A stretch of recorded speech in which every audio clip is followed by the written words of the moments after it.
귀소 본능이라고 하는 말이 있습니다. 동물들이 태어난 장소로 다시 돌아가고자 하는 본능, 이것을 우리가 귀소 본능이라고 그렇게 표현을 합니다. 가장 대표적인 그 귀소 본능은 아마 연어라고 말할 수 있을 것입니다. 연어는 태어나서 그 강에서 태어나서 살다가 바다로 나갑니다. 그런데 그 바다도 보통 바다가 아니고 저 멀리 태평양 바다까지, 그러니까 몇천 킬로, 몇만 킬로 되는 아주 굉장히 먼 곳으로 나갔다가 나중에 다시 귀소 본능에 의해서 자기가 태어난 곳으로 돌아오는 그런 아주 특이한 그런 경우가 있습니다. 그런데 사람에게도 그런 본능이 있습니다. 그러니까 고향에 대한 그리움. 아마 여러분들보다는 제가 좀 덜 살았지만 저는 해외에서 살아봤기 때문에 이 고향에 대한 그리움이라고 하는 이 단어가 조금 더 절실한 그런 상황입니다. 고향으로 돌아가고자 하는 그 본능이라고 하는 것이 동물들뿐만 아니라 우리 사람에게도 강력하게 있습니다.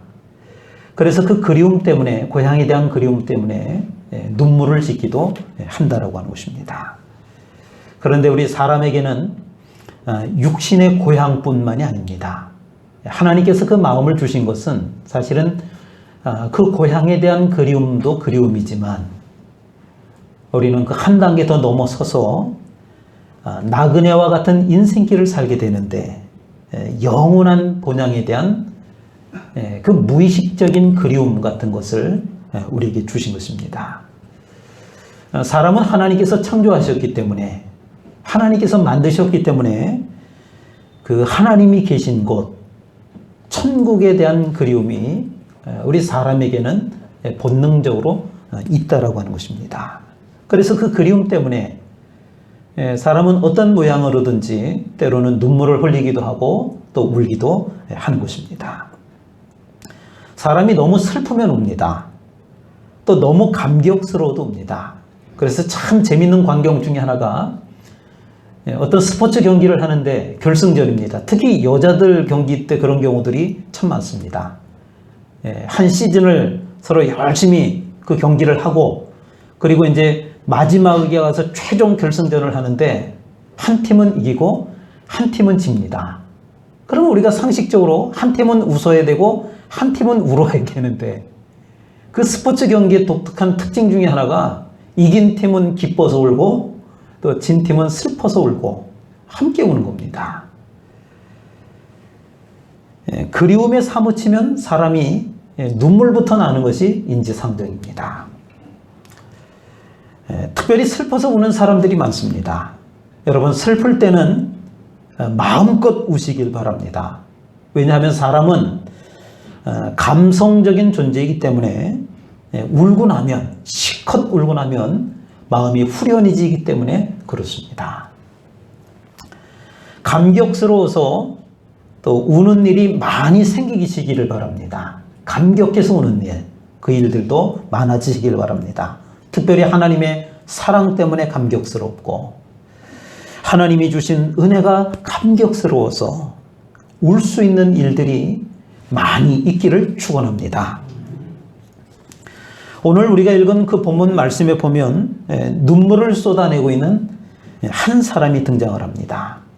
이 사람은 먼저는 고향에 대한 사무치는 그리움 때문에, 또 이 사람은 하나님의 은혜에 대한 말할 수 없는 그 감격 때문에 눈물을 쏟고 있는 것입니다. 이 사람은 요셉이라고 하는 사람입니다.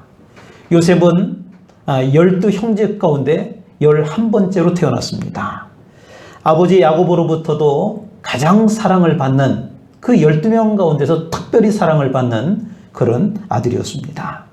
그런데 그 사랑을 질투해서 그 위에 10명의 형들이 요셉을 애굽의 노예로 팔아버렸습니다. 하루아침에 그 집에서 특별히 사랑받는 그 아들에서 비참한 노예 신세가 되어버리고 만 것입니다.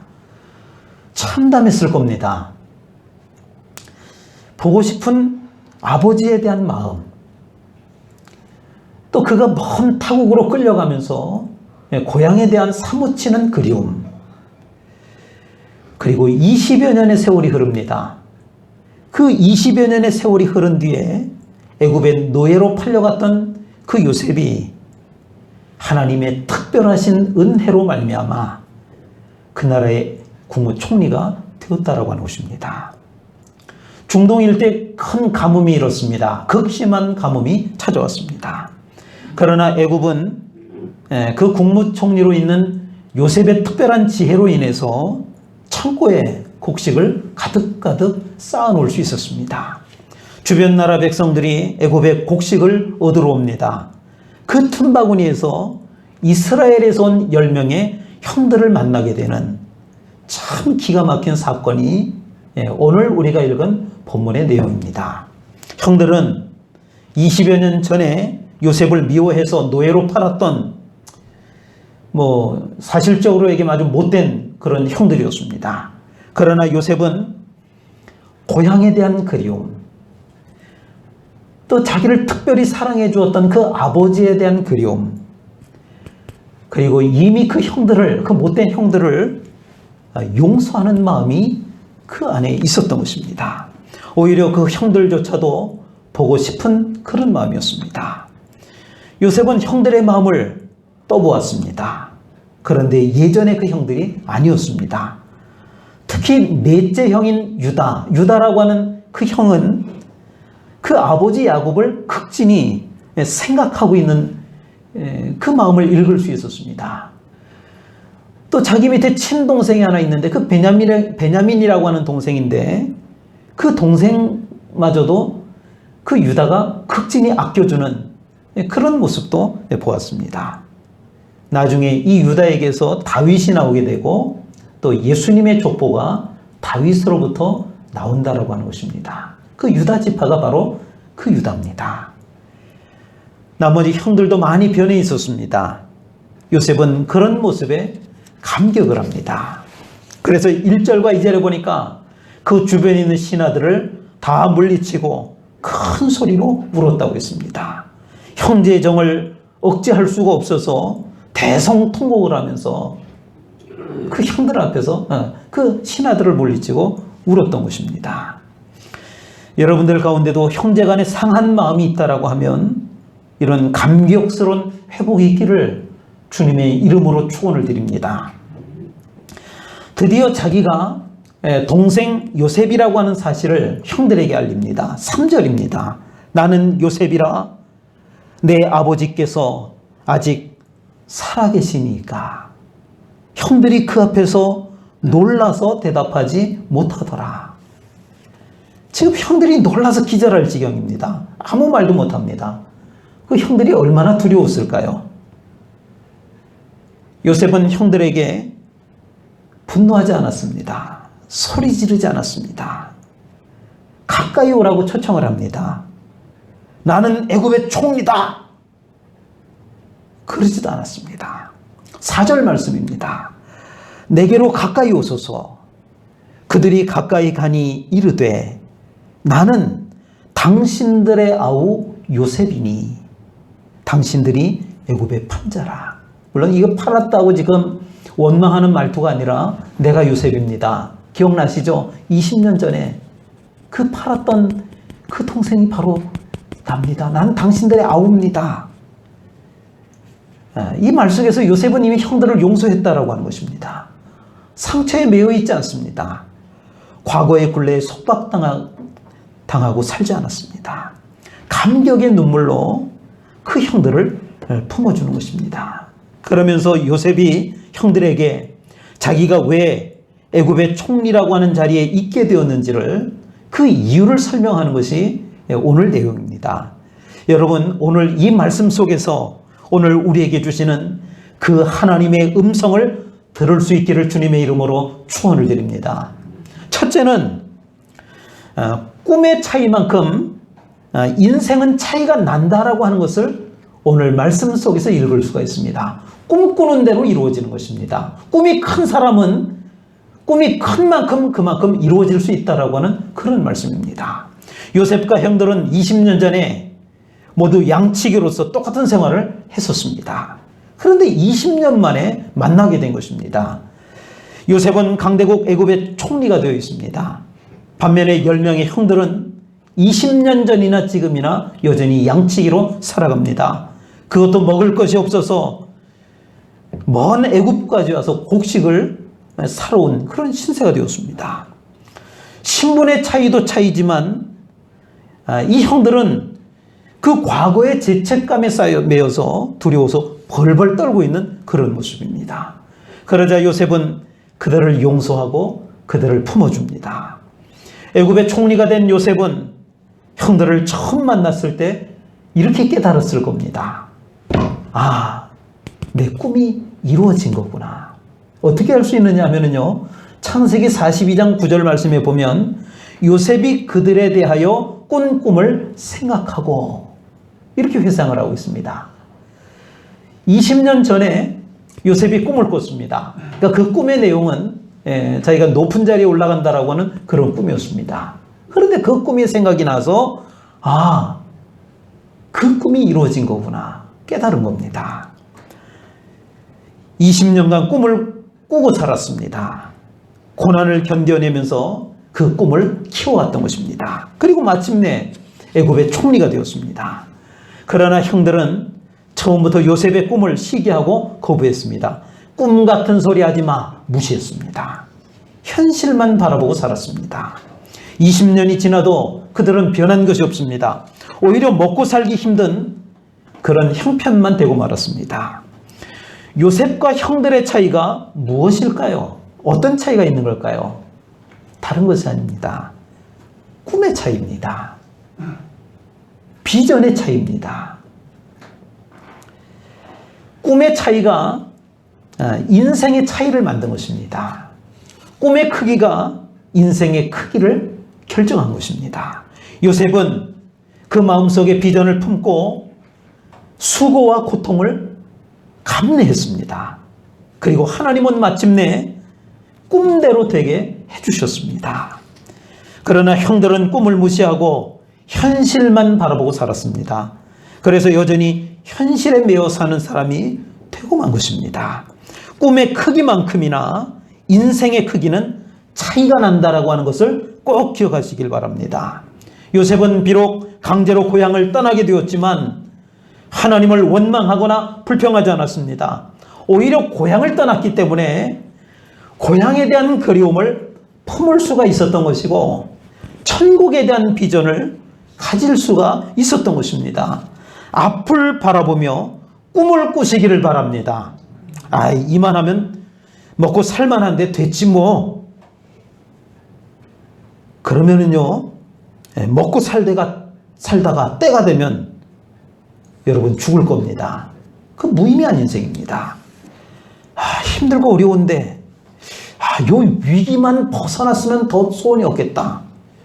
아마 언젠가는 아마 여러분들 벗어나게 될 겁니다. 그러나 그러고 많은 인생일 뿐입니다. 아휴, 나는 이제 살 만큼 살았으니까, 인생을 충분히 살았으니까. 아닙니다. 아직도 여러분들에게는 사명이 있는 줄로 깨달으시길 바랍니다. 왠지 아십니까? 내가 살아있거든요. 우리가 살아있다라고 하는 것은 하나님께서 아직 사명이 있기 때문에 살아있게 하시는 겁니다. 없으면은요, 그 데려가시는 거예요. 지금 내가 살아있다라고 하는 것은 하나님의 뜻이 분명히 있는 줄로 믿으시길 바랍니다. 그리고 지금부터라도 더 큰 꿈을 꾸실 수 있기를 바랍니다. 시편 81편 10절에 보니까 내 입을 크게 열라 내가 채우리라. 내 입을 크게 열라 내가 채우리라. 이 말씀대로 이루어지시기를 주의 이름으로 축원을 드립니다. 제가 본교회를 다닐 때, 어렸을 때 그 교회를 다니는데 그 본교회 목사님은 교단을 떠나서 아주 유명한 부흥사 목사님이셨습니다. 그런데 이 목사님은 이 목회 기도를 하는데, 성도들을 위해서 축복 기도, 목회 기도를 하는데 늘 하시던 기도 중에 이런 대목이 있습니다. 그러니까 똑같은 말을 매주 반복을 하시는데 이런 내용이 있어요. 11조를 1억 하는 사람이 나오게 해 주옵소서. 우리 돈 1억을 11조 하는 사람 나오게 해 주옵소서. 이렇게 기도하신 거예요. 헌금을 많이 하라고 하는 그런 말도 되지만 10억을 벌라라고 하는 축복의 기도입니다. 그런데 그 많은 사람들 중에 그 기도를 매주 들으면서 그냥 흘려들은 사람도 있을 것이고, 또 어떤 사람들은 그 기도를 들으면서 그렇게 꿈을 꾸었을 것입니다. 그래, 맞아, 하나님 11조 1억을 하게 해주십시오. 아마 이런 꿈을 꾸는 사람이 있었을 것입니다. 그런데요, 그 기도가 그 교회에서 현실로 일어났습니다. 1980년대의 1억이라고 하는 돈은요, 아마 제 생각에는 지금으로 따지면 100억은 되는 그런 가치의 돈일 것입니다. 제가 다니던 교회는 가난한 사람들이 다니던 달동네 사람들이 다니는 그런 교회였습니다. 그런데 그 가난한 사람들 중에서 그 1980년대 1억을 헌금하는, 1억을 11조하는 그런 사람이 생긴 겁니다. 그 사람 이외에도 1억은 아니더라도 비슷한 헌금을 하는 사람들이 생겨나기 시작했습니다. 물론 우리나라가 70년대, 80년대라고 하는 그 시기가 경제적으로 굉장히 부강해지는 그런 시기였기 때문에 또 그런 현상이 일어나기도 했을 것입니다. 그러나 하나님은 꿈을 꾸는 대로, 우리의 입을 크게 열면 여는 대로 거기에 채워주시는 하나님이신 줄로 믿습니다. 꿈을 꾸시길 바랍니다. 그 꿈이 이루어질 것입니다. 고향에 대한 그리움으로 본향을 꿈꾸시기를 바랍니다. 하나님을 바라보며 꿈을 꾸면 하나님께서 그 꿈을 반드시 이루어 주실 줄로 믿습니다. 내 입을 크게 열라 내가 채우리라. 요셉처럼 감격의 눈물로 간증거리가 생겨나는 성도들이 되시기를 주님의 이름으로 축원을 드립니다. 두 번째는 여기까지 인도하신 하나님의 섭리를, 지금까지 인도해 주신 그 하나님의 섭리를 우리가 믿어야 한다라고 하는 것입니다. 요셉은 형들에게 애굽에 온 이유를 설명을 합니다. 그런데 사실은 그 말은 딱 한마디입니다. 뭐라고 얘기를 하느냐면 5절에 보니까 하나님이 나를 먼저 애굽에 보내셨다라고 하는 겁니다. 7절도 똑같은 이야기를 하고 있습니다. 못된 형들 때문에 내가 억울하게 노예로 애굽에 팔려왔습니다. 이렇게 말하지 않습니다. 뭐라고 얘기한다고요? 하나님이 나를 보내셨습니다. 하나님이 보내신 겁니다. 하나님이 이곳에 나를 보내셨습니다. 우리 8절을 한번 읽어볼까요? 창세기 45장 8절입니다. 같이 읽겠습니다. 시작. 그런즉 나를 이리로 보내오리는 당신들이 아니요 하나님이시라.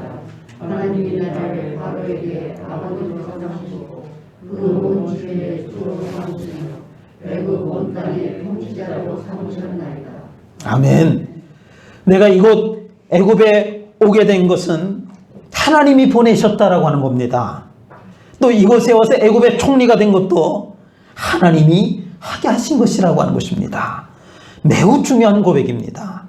요셉은 철저히 하나님의 섭리, 하나님의 섭리를 인정했다라고 하는 것입니다. 자기 삶에서 일어나는 그 모든 일들을 하나님의 섭리로 본 것입니다. 사실 형들은 나쁜 사람들입니다. 나쁜 형들입니다. 못된 형들입니다. 자기를 애굽의 노예로 팔아넘긴 그런 형들입니다.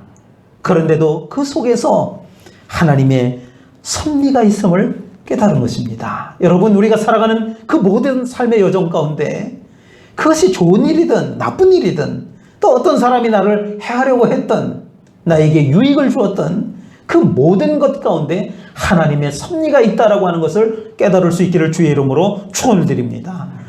그럼 우리가 어떤 현상이 벌어질까요? 원망하지 않습니다. 미워하지도 않습니다. 분노에 사로잡혀서 복수하겠다 이런 생각도 갖지 않게 됩니다. 오히려 어떻게 합니까? 그 형들을 위로합니다. 안심을 시킵니다. 진정으로 그들을 용서하는 마음을 보여줍니다. 어떻게 그게 가능할까요? 아, 하나님의 섭리였구나. 그걸 깨닫는 겁니다.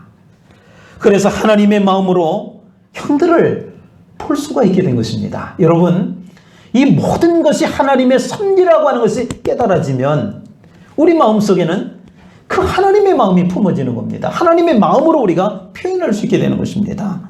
형들을 보면서 교만한 마음이 생기지 않았을까요? 거드름을 피울 수도 있지 않았을까요?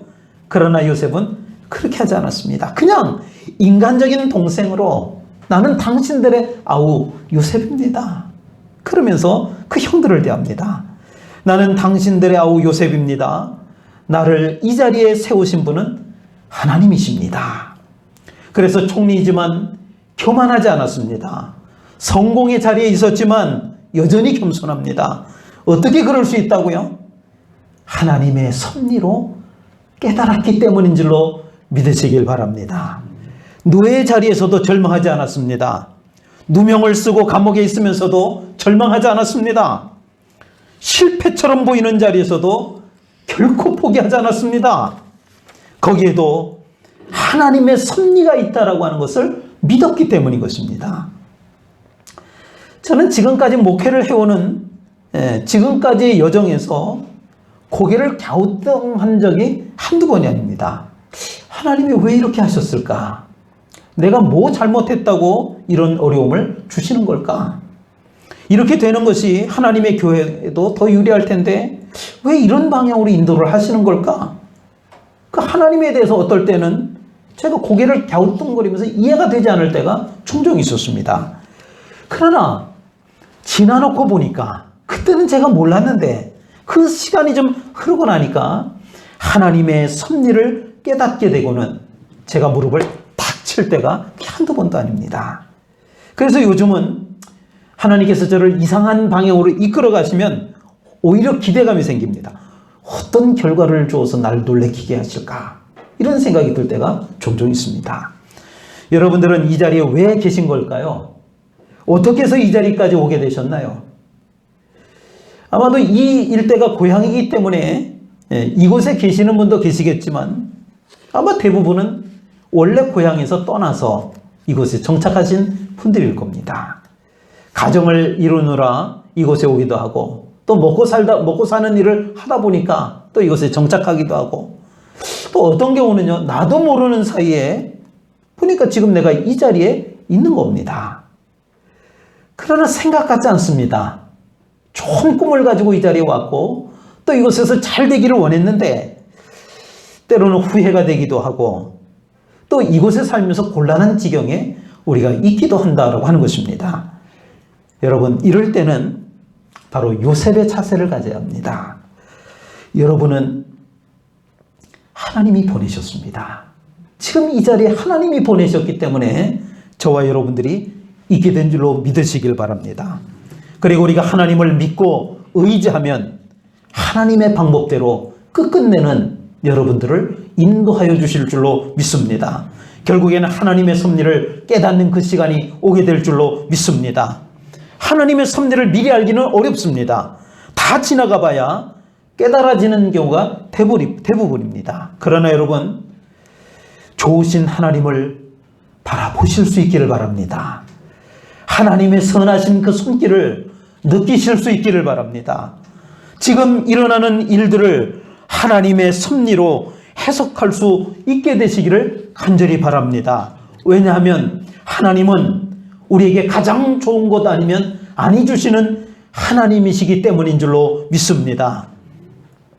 세 번째로 이 자리에 세우신 이유는 사명을 감당하라고 우리를 이 자리에 세워주신 것입니다. 요셉이 형들에게 또 고백을 합니다. 형님들, 제가 왜 애굽의 총리 자리에 있는지 그 이유를 저는 압니다. 뭐라고 말을 합니까? 5절을 한번 읽어볼까요? 창세기 45장 5절입니다. 읽겠습니다. 시작.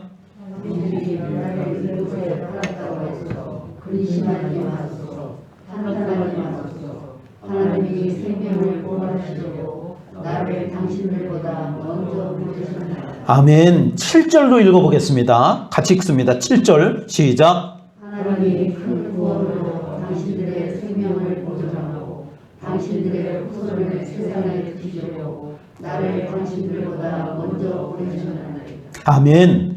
하나님이 생명을 구원하시려고 하나님이 큰 구원으로 당신들의 생명을 보존하고 생명을 구원하시기 위해서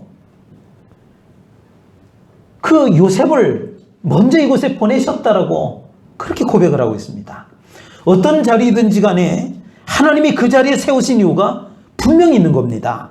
먼저 요셉이 그곳에 있었기에 나중에 이스라엘 민족이 이곳으로 이주를 와서 살게 되었습니다. 그리고 이곳에서 큰 민족을 이루어서 온 백성이 구원을 받게 된 것입니다. 하나님이 지금 우리를 이 자리에 세우신 목적이 있습니다. 그 목적이 뭔지 아십니까? 생명을 살리라고 하는 구원의 사명인 줄로 믿습니다.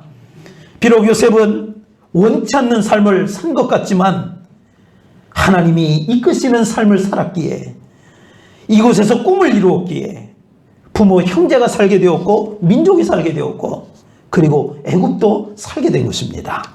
요셉은 사명을 잃지 않았습니다. 여러분도 사명을 잃지 않기를 주의 이름으로 축원을 드립니다. 그래야 내가 살고 내 가정이 사는 겁니다. 그래야 내 교회가 살고 이 민족이 살게 되는 것입니다. 하나님의 목적은 다른 것이 아닙니다. 구원하는 사명입니다. 생명을 살리는 사명입니다. 이 사명을 잃어버리면 목적을 잃어버린 신앙생활을 하게 되는 것입니다. 그저 목적도 없이 그저 그냥 그대로 사는 인생이 되고 하는 것입니다. 오늘은 우리 민족 최대 명절인 설날입니다. 설날을 보내면서 고향에 대한 그리움을 갖듯이 고향을 그리워하며 내 부모 형제를 사랑하듯이 이 시간 우리가 함께 드리는 이 예배는 영원한 본향에 대한 그리움의 표시인 줄로 깨달으시길 바랍니다. 이 시간 내게 주시는 이 하나님의 말씀은 본향을 그리워하며 사명을 다짐하는 결단의 시간인 줄로 믿습니다. 하나님은 사명을 감당하라고 우리를 먼저 예수 믿게 하신 것입니다. 큰 꿈을 가지면 하나님은 우리를 높이 세워주실 것입니다. 그 꿈이 이루어질 때 우리의 사명, 생명을 살리라고 하는, 생명을 구원하라고 하는 그 사명이 깨달아지게 될 줄로 믿습니다. 그럴 때 나와 내 가족과 우리 교회와 내 나라 이 조국이 살게 될 줄로 믿습니다. 기도하겠습니다. 고난 중에 꿈을 이루었던 요셉과 같이 우리도 꿈을 갖고 이루어가게 하여 주옵소서. 돌이켜보니 모든 것이 하나님의 은혜였고 하나님의 섭리였음을 깨닫고 감사하게 하옵소서. 지금 이 자리까지 오게 하신 하나님의 분명한 목적과 소원과 뜻이 있는 줄로 믿습니다. 그 뜻을 이루어가는 복된 삶이 되게 하여 주옵소서. 그럴 때 나와 내 가족과 우리 교회와 내 나라 대한민국이 살게 될 줄로 믿습니다. 감사드리며 예수님의 이름으로 기도하옵나이다. 아멘.